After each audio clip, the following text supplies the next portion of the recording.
Olá, estamos começando mais um podcast da Senior Storm. Me chamo Robert Lima, estou como líder técnico do time de operação e sustentação da TIC.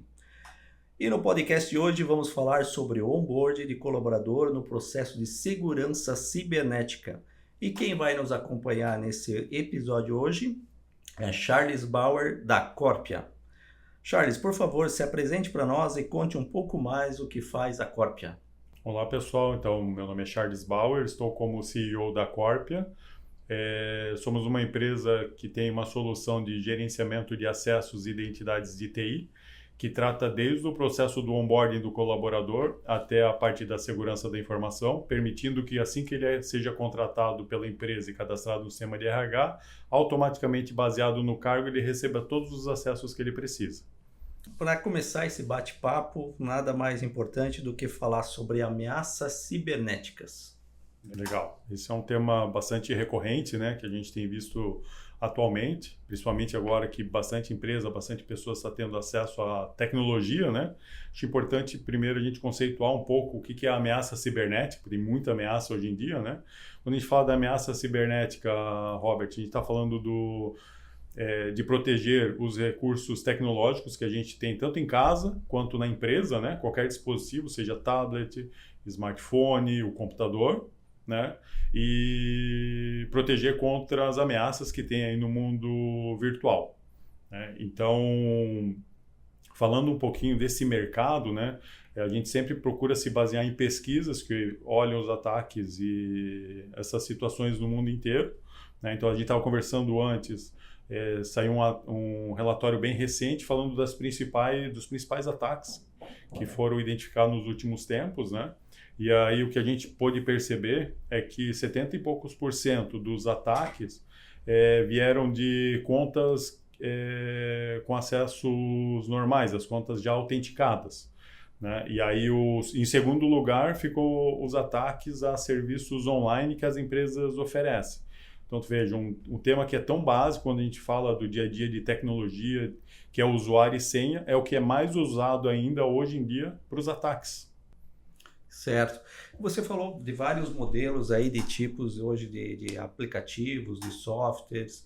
Hoje, qual o tipo de ameaça que mais preocupa as empresas? Então, o tipo de ameaça, né, que realmente traz bastante preocupação hoje em dia é o que a gente chama de ransomware, que é onde o hacker ele sequestra os dados, seja da pessoa física ou da pessoa jurídica, e pede uma recompensa em relação a esses dados, né? O que ele faz é o que a gente chama de cifrar os dados, fica dentro do teu computador, mas tu não consegue acessar, né? E o que ele te pede é uma recompensa para te devolver esses dados, tá? Isso tem um impacto muito grande, porque hoje, daí, de forma automatizada, né, o ransomware ataca qualquer pessoa, qualquer empresa, não se escolhe mais, né, com as tecnologias mais avançadas que a gente tem hoje, isso acontece de forma automática, né? Imagina, da noite para o dia, todos os teus todos os teus dados, inclusive os teus backups, você não ter mais acesso, sabe? Isso é uma coisa que realmente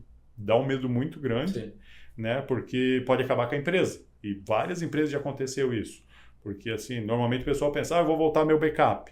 Mas nem o teu backup tu não consegue voltar. E aí, tu paga o resgate para o hacker ou tu começa a tua empresa de volta porque tu perde teu contas a pagar, tu perde teu cadastro de clientes, tu perde tudo. Então, ransomware hoje realmente é uma das maiores preocupações que a gente tem que ter. Lembrando que nós temos aí aproximadamente mais de 8 tipos de ameaças, né? Sim. Mas vamos lá falar um pouquinho mais agora. Como você vê a evolução no mercado de tecnologia nos últimos anos, especialmente no que diz respeito à segurança cibernética? Legal. Acho que assim, hoje a gente está vivendo um momento que eu pessoalmente acho extraordinário em relação à tecnologia da informação, né? Porque tem muita coisa nova acontecendo, inteligência artificial, robotização, os temas de nuvem, e dando acesso de forma democratizada para bastante gente, né? No passado, para você ter uma solução boa de tecnologia, por exemplo, um sistema de RH, um sistema ERP, você tinha um custo muito grande para ter isso dentro de casa. Com as soluções agora em nuvem, isso ficou muito acessível, sabe? Tem bastante startup trazendo novidades. Isso permite que as empresas, mesmo as menores, consigam ter acesso a softwares de ponta. Isso está muito legal. Claro que, com muito mais tecnologia no mercado, mais oportunidades para os hackers, né? Porque agora a tecnologia está na mão do nosso filho, está em todo mundo dentro da empresa. Então, se a gente não cuidar com isso, né, a gente obviamente corre o risco. Então, a segurança ela virou um ponto estratégico para qualquer empresa, né, e para todo mundo, né? Porque assim, eu tenho filhos, eu tenho que cuidar se eu vou usar, por exemplo, o tablet do meu filho. Porque se eu usar o tablet do meu filho para acessar algum recurso corporativo e o tablet dele tiver com uma infecção, uma coisa que eu nunca pensaria antes, eu posso ter um problema, porque a minha credencial pode ser roubada ali. Sabe? Isso, então, falando da segurança, mudou bastante também, porque agora não é mais um tema só da TI. Antes a gente delegava para o departamento de TI isso, né? E aí a gente não tinha que se preocupar. Hoje é um tema que todo mundo dentro da empresa tem que ter ciência. Tem que ter minimamente passado por um curso básico de segurança da informação para se preocupar com os pontos principais, sabe?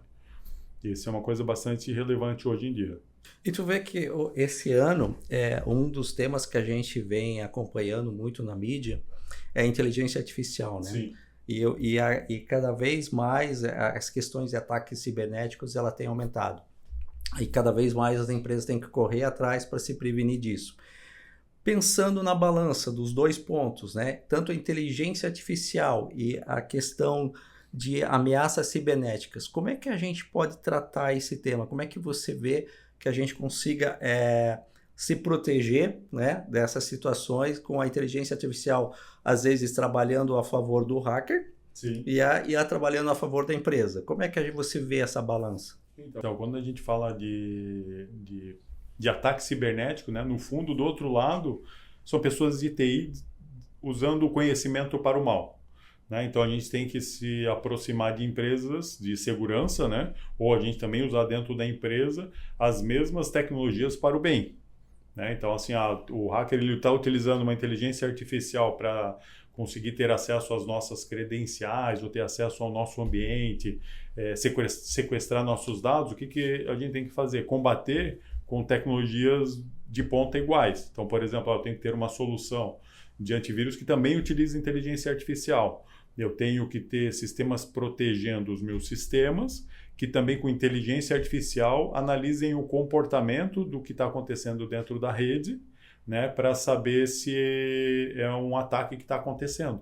Então, tem bastante solução hoje que ela analisa o comportamento humano ou de quem está usando a tecnologia.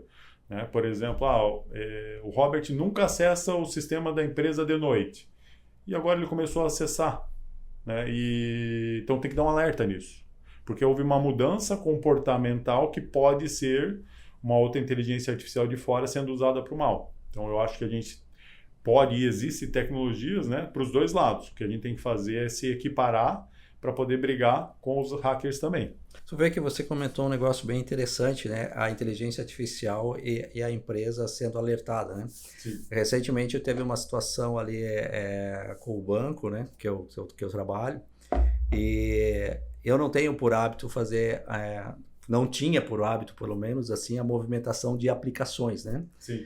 Comecei a explorar bastante esse mercado, etc e tal, e aí comecei a colocar um ovinho em cada cesta. Sim. Não demorou muito para o gerente entrar em contato comigo para saber se realmente era eu que estava fazendo a movimentação, né? Se eu estava ciente, se precisava de alguma ajuda, algum conselho. Eu achei bem bacana isso, porque isso, na verdade, não foi nem o gerente, né?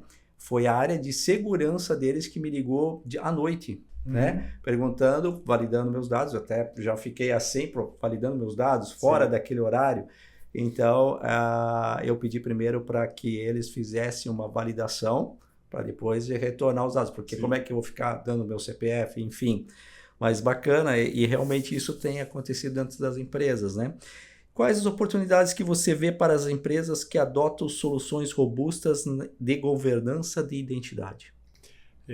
Então, a gente viu ali naquela pesquisa que você e eu acabamos lendo, né, Uhum. que a maior parte dos ataques acontece do roubo de credenciais.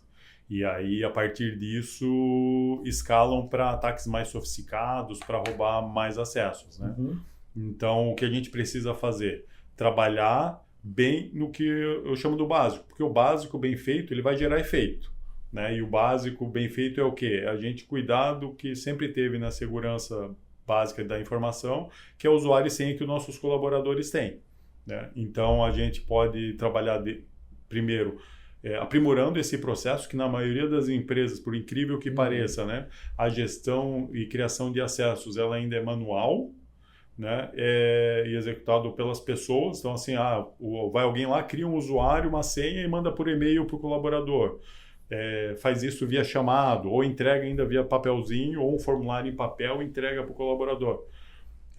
Esse processo, além de ele poder ser falho, né, porque assim como tecnologia, o ser humano também acaba esquecendo, pulando o processo, ele pega férias.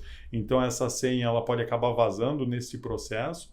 Ela pode deixar o usuário bastante tempo sem o acesso, né? Se a gente, assim, várias empresas que a gente conversa, o processo para o onboarding do colaborador, para ele ser completo, leva semanas, né? Porque acontece, ele chega para trabalhar, às vezes ele ainda não tem o acesso para entrar na rede, aí daqui a pouco ele recebe o acesso para a rede, mas aí não tem o acesso para o ERP, aí daqui a pouco ele não tem acesso do e-mail, ele tem que solicitar e as coisas vão demorando, a produtividade vai caindo, né? E aí o que acontece? Como a produtividade cai, todo mundo começa a colocar pressão no outro, começa a ficar chateado e o processo começa a ser falho. Agora imagine esse processo quando o colaborador sai, né? Se já não funciona, não está muito legal quando ele está entrando, quando ele sai, alguém do departamento de RH ou talvez do departamento que desligou ele tem que lembrar de avisar alguém da TI para bloquear os acessos. Tá, mas quais acessos será que esse colaborador tinha? Vai perguntar para ele não está mais na empresa, né? E aí pensa, por exemplo, ele está em home office, né? Será que ele tinha levado um computador para casa? Será que ele tinha levado um cartão de crédito da empresa que estava com ele? Né? Se tu não tiver um processo de onboarding estruturado e automatizado, tu não consegue ter essas informações, né? Ou ele mudou de cargo, né? Inclusive, celular corporativo, né? Hoje em dia as empresas fornecem notebook, fornecem celular corporativo. E hoje grandes empresas elas têm essa dificuldade de fazer essa gestão, né? Esse gerenciamento de ativos, né? Quando o colaborador sai. Agora tu colocou num ponto interessante. No caso de home office, né? O colaborador está em home office e houve o desligamento em home office. Como é que você trataria essa situação? Então, hoje, primeiro tem que ter um processo automatizado nesse sentido, né? Para você saber desligar ele, bloquear os acessos, né?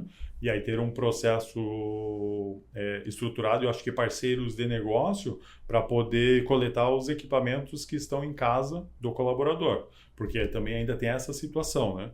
A gente teve casos, imagina, quando era presencial, alguns clientes já perdiam equipamentos, porque aí tinha um processo, esse caso de um cliente que a gente chegou a participar foi interessante. Porque a TI ela ia, por exemplo, a cada um mês lá no departamento de RH para pegar os equipamentos que o RH tinha lembrado de coletar dos funcionários que saíram.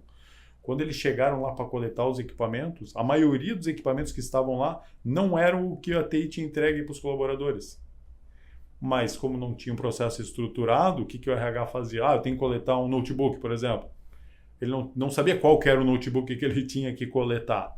Sabe? Ele tinha um processo, obviamente. Tudo pode ser aprimorado, né? Então se coletava o equipamento, mas chegava lá, o equipamento não era o que a TI tinha entregue. Claro que isso eu acredito seja uma exceção, tá? Mas toda exceção serve de aprendizado, né? Porque assim, os processos não funcionam porque a maioria das pessoas são do bem, né? Então as coisas funcionam muito bem. Infelizmente, algumas exceções a gente tem que tratar, né? Agora, voltando um pouquinho o tema para a segurança novamente, né? Como a segurança cibernética pode se transformar um diferencial competitivo para a empresa atual no mercado? Isso é uma pergunta bem relevante, né? Porque é um tema bastante novo, né? E eu gosto de pensar, trazer, assim, relacionamento entre empresas e negócios, no fundo é feito entre pessoas, né? E aí, quando a gente fala do termo segurança, me remete à confiança, né? Daí eu trago assim, uma retórica do tipo, você colocaria teu dinheiro num banco que não te parece seguro?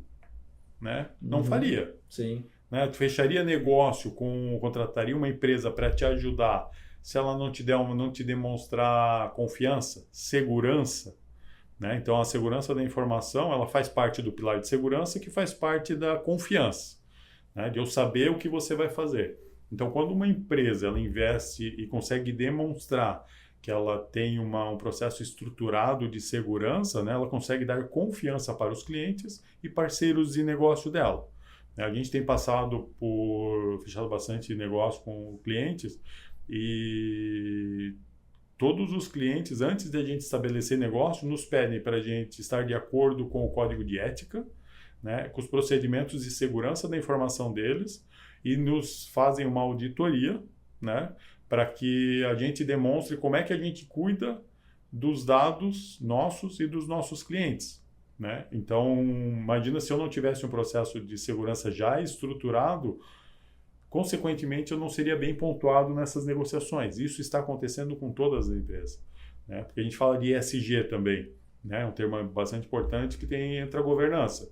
Então, de forma global, todas as empresas estão se preocupando com várias coisas, com anticorrupção e segurança da informação. É um tema bastante importante. Então, quanto antes a empresa estiver preparada e tiver maturidade, né, mais fácil vai ser para ela entrar em novos negócios, ganhar concorrências, ganhar confiança de clientes, sabe? Então, isso é uma coisa boa, né? Uhum. Porque assim como os hackers estão crescendo porque virou um negócio multibilionário sequestrar dados, as empresas também estão com uma maturidade legal de se preocupar em demonstrar para os seus clientes que tem uma estrutura segura, sabe?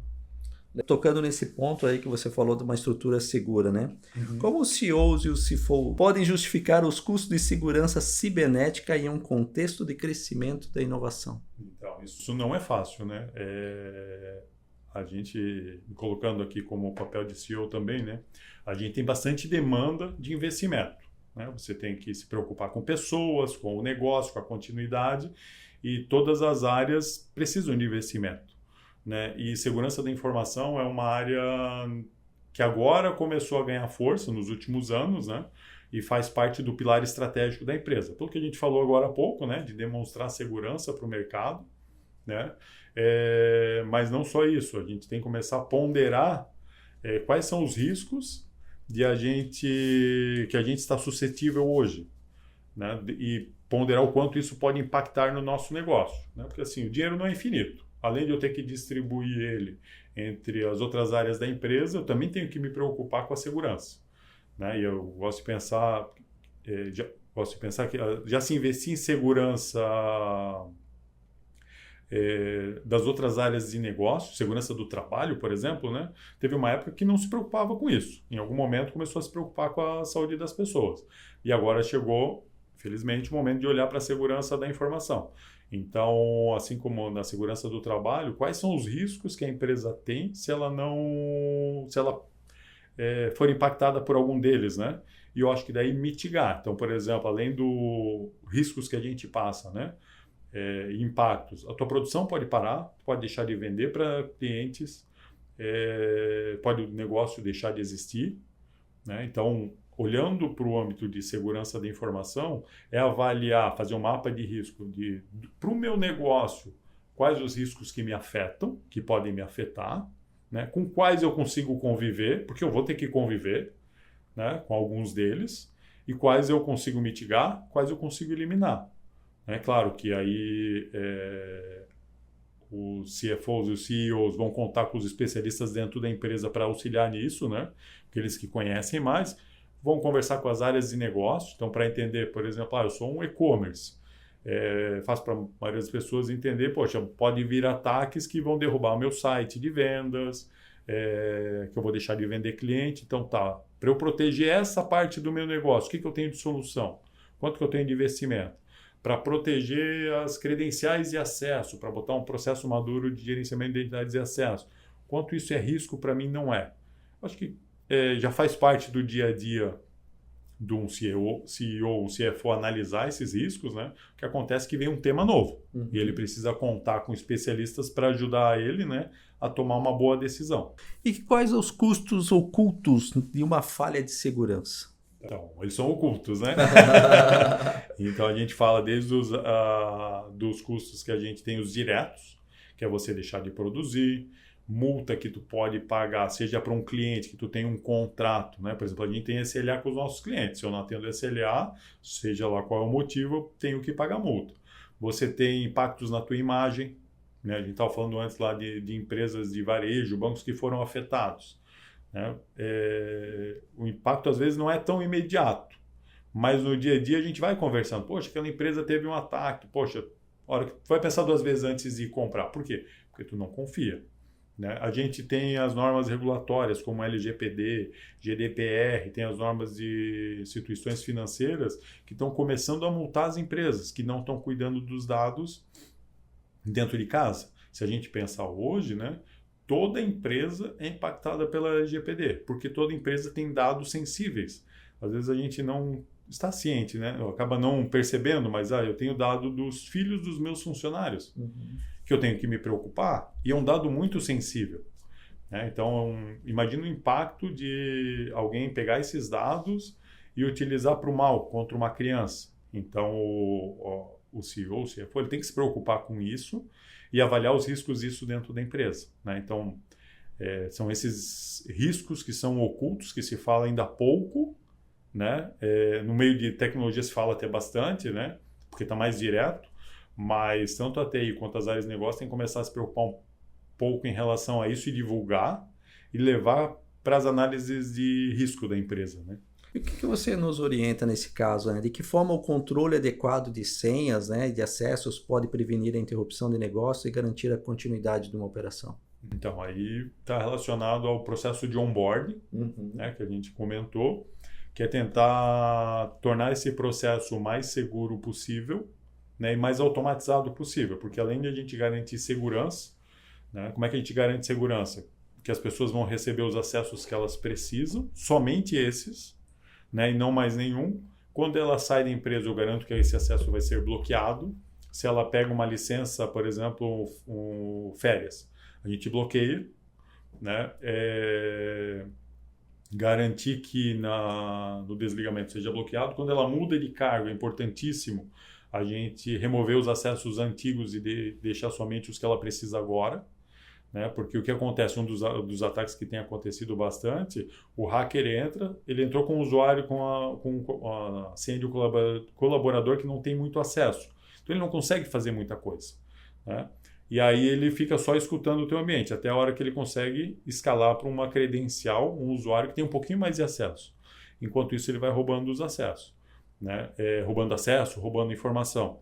E aí, nesse processo de gestão de identidades, tem uma melhoria que a gente consegue fazer, que é o que a gente chama de revisão de acessos, que algumas empresas já implementam, até por questões regulatórias, onde se faz campanhas regulares de revisitar os acessos que todos os colaboradores têm, principalmente dos acessos mais sensíveis, né? Para perguntar assim, gerente do João, ele ainda precisa desse acesso no RP? Ele ainda precisa desse acesso no banco? Ah, não, ele não precisa mais, pode remover. Para quê? Para deixar bem fechado o ambiente e reduzir a superfície de ataque. Eu consigo, então, estruturar a criação de um colaborador, eu consigo colocar, definir, por exemplo, parametrizar, vamos dizer assim, né? Eu recebo um perfil de um determinado colaborador. Ou melhor, vamos pegar 2 cenários um pouquinho diferentes. Nós temos aqueles colaboradores que estão entrando dentro da empresa, que tem um perfil, né? Eles vão ter um acesso a algumas determinadas ferramentas, e outro que vão ter um plus, né? Que eles vão ter acessos a outras ferramentas, né? Sim. Eu consigo, dentro do processo, parametrizar isso já no start da criação desse colaborador. Se eu receber do meu DPO, por exemplo, que aquele colaborador é de um X cargo, Sim. Eu já consigo parametrizar que esses cargos vão receber essa parametrização, esses vão receber essa ou essa, ou não, ou durante o processo eu tenho que fazer essa criação. Não, tu já consegue fazer, né? Normalmente começa com alguns perfis básicos, mas consegue sim ir fazendo para cada nível de cargo, função. Aí você consegue chegar a nível, por exemplo, de uma empresa que tem matriz e filiais, né? Porque às vezes um cargo numa filial tem um acesso diferente do mesmo cargo em outra filial. Então a gente consegue fazer isso nesse nível também, tá? E aí o que acontece? Você pode começar com perfis já padrões, né? Para ter um ganho de escala mais rápido num projeto implementado desse, né? Porque tu quer aumentar a tua maturidade de segurança e ter ganhos rápidos, né? Ganhos pequenos e rápidos, para não levar anos, por exemplo, né? Senão, pode ser que você passe por um ataque cibernético nesse sentido, né? Então, dá para fazer bem granular nesse sentido, sim. Né? E eventualmente, se falta um acesso para o colaborador, porque vai faltar. Sempre tem um colaborador que tem uma exceção.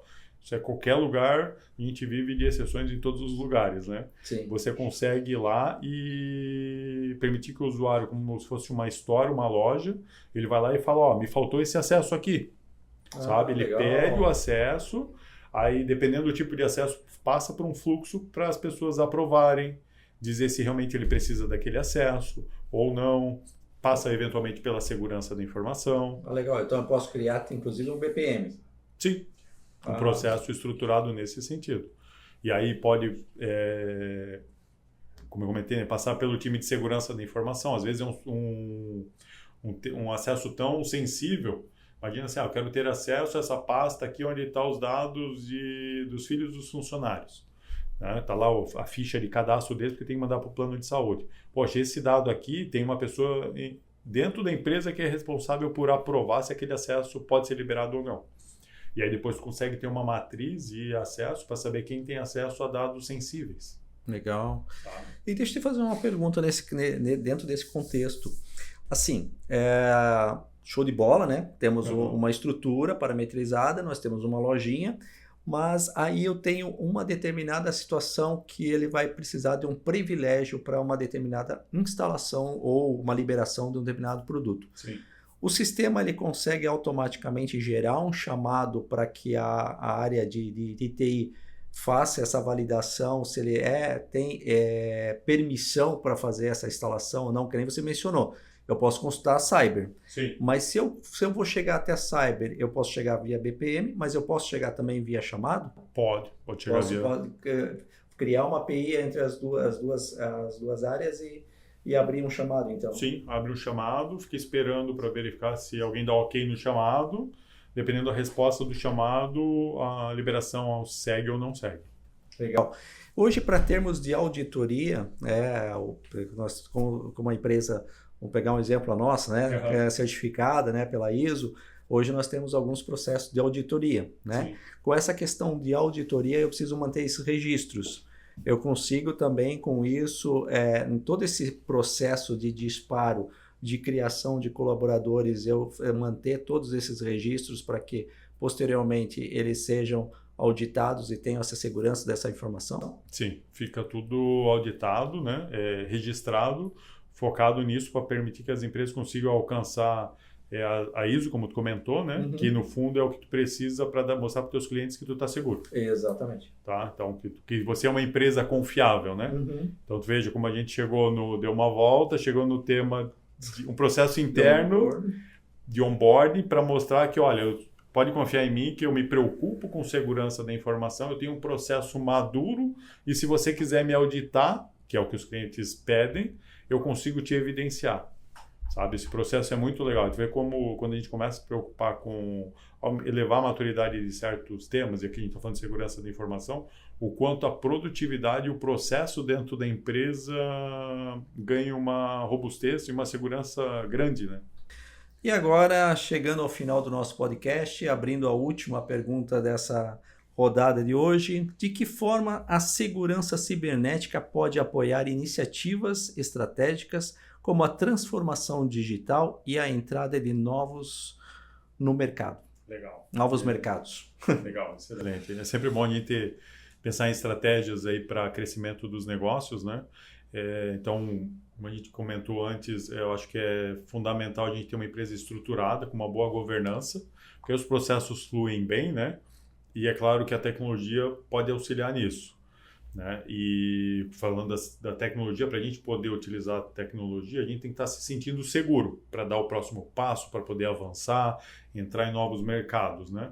E aí, falando de estar seguro, segurança da informação é fundamental. A gente, pelo menos, ter visitado esse tema, discutido ele internamente e se sentir tranquilo e falar, poxa, estou seguro, posso ofertar esse novo serviço para os meus clientes, ou estou preparado com uma ISO, que é o caso que você comentou que vocês têm, né?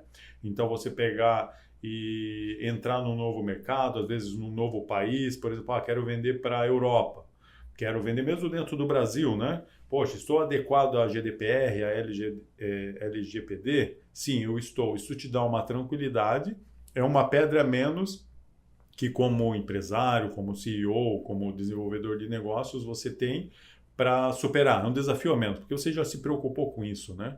E aí, claro, estando preparado, aí você pode se beneficiar, por exemplo, do trabalho híbrido, contratar pessoas de forma remota, porque aí várias preocupações que você tinha relacionadas à segurança da informação, você já mitigou, sabe? Isso te dá uma segurança bem grande para sempre avançar com perseverança e segurança no negócio.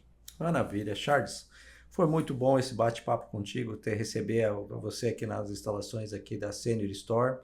Antes de eu me despedir, eu quero deixar o espaço aberto, né, para você dar o seu recado para os nossos clientes que estão nos ouvindo agora. Legal. Queria agradecer, então, essa disponibilidade, né? Falar que a Corp ela é uma parceira homologado que está na Store da Senior, tá? Então, quem tiver interesse em conhecer um pouco mais desse processo de onboarding, automatização de processo, ganhar essa segurança dentro da empresa, procure a gente dentro da Store ou procure o seu executivo da Senior, que ele vai saber como ajudar vocês. Obrigado mesmo. Quero agradecer a participação do Charles e a todos de vocês que assistiram o vídeo até aqui. E deixar embaixo do link do nosso vídeo, vai ter ali o caminho da Universidade Corporativa. Assim como você pode assistir esse podcast, você vai ter outros vídeos lá da universidade que vai agregar muito valor para você, para sua empresa. Participe, acesse, dá uma olhadinha lá que vai valer a pena. Obrigado a vocês e até o próximo episódio.